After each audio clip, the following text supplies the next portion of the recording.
폴리가 읽어주는 오늘의 미국 뉴스.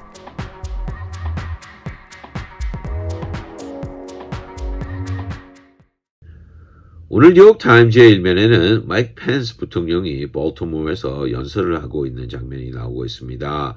가족들과 공화당 의원들이 관중석에서 지켜보고 있는 모습이었는데요.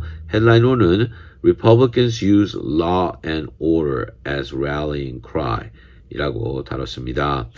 어제 정식으로 공화당 부통령 공천을 다시 받았다라고 하는데요. 공화당이 법과 질서를 그들의 구호로 외치기 시작했다라는 헤드라인이었습니다. 미국은 지금 폭도들이 점령하고 있다라고 펜스 부통령은 주장했는데요. 트럼프 대통령 아래는 그런 일은 절대로 없을 것이라고 선포했습니다. 바이든 후보와 민주당이 시위자들의 배후이라고 했는데요. 바이든 후보가 시위자들을 두둔하고 있기 때문이라고 했습니다. 지금 트럼프 대통령은 링컨 대통령 같이 깊은 고민 안에 빠져들어가 있다라고 하며 나라를 갈라놓으려는 세력들과 힘차게 맞서고 있다라고 했습니다. 어젯밤에는 낙태 이슈도 다시 등장했다라고 하는데요. 바이든 후보는 말로만 캐톨릭이지 현실은 아니라는 공격도 나왔다라고 합니다. 며느리 로라 트럼프 씨는 트럼프 대통령이야말로 여성들을 위하는 지도자라고 했는데요. 여성 장관들과 관부들이 그의 행정부를 가득 채우고 있기 때문이라고 했습니다. 이런 사람들도 나와 증언을 했다라고 하는데요. 여성 유권자들에게 보내는 러브콜이었다라고 합니다.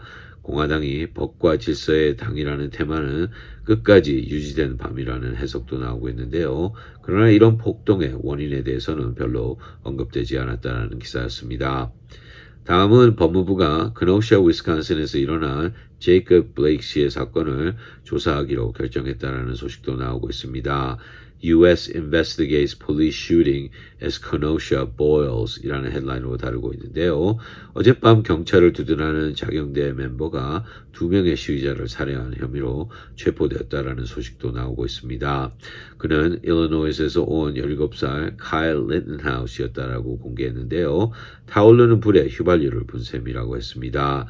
제이콥 블레이크 씨는 허리부터 마비돼 다시 걷기 힘들 것이라고 의사들이 발표했는데요. 그 옆에는 쓰레기통 뚜껑으로 방패를 만든 시위자들이 덤스터 뒤에 숨어 경찰과 맞서고 있는 사진도 함께 나오고 있습니다. 진짜 총칼만 있었다면 완전한 전투장의 모습이었는데요. 트럼프 대통령은 공화당 전당대회에서 시위자들의 폭행에만 집중하고 있고 민주당은 반대로 총을 쏜 경찰과 인종차별에 집중하고 있다라고 설명하고 있습니다. 어제 밀워키 벅스 농구팀이 프로 경기들을 취소하는 첫 팀이 되었다라고 하는데요. 많은 흑인들과 히스패닉 선수들로 구성된 프로 농구와 야구 리그도 변화를 요구하는 운동에 참여하기 시작했다라는 기사입니다. 그리고 허리케인 로라가 루이지애나와 텍사스 경계선을 Category 4의 힘으로 쳤다라는 소식도 나오고 있습니다. Hurricane Laura sweeps ashore as one of the most powerful storms to hit United States 이라는 헤드라인으로 내놓고 있는데요. 2005년 허리케인 카트리나보다 더 강한 바람 속도를 가지고 있었다라고 합니다. 150 miles per hour로 이 지역을 강타했다라고 하는데요. 이제는 Category 2의 힘으로 북상을 하고 있다라고 합니다.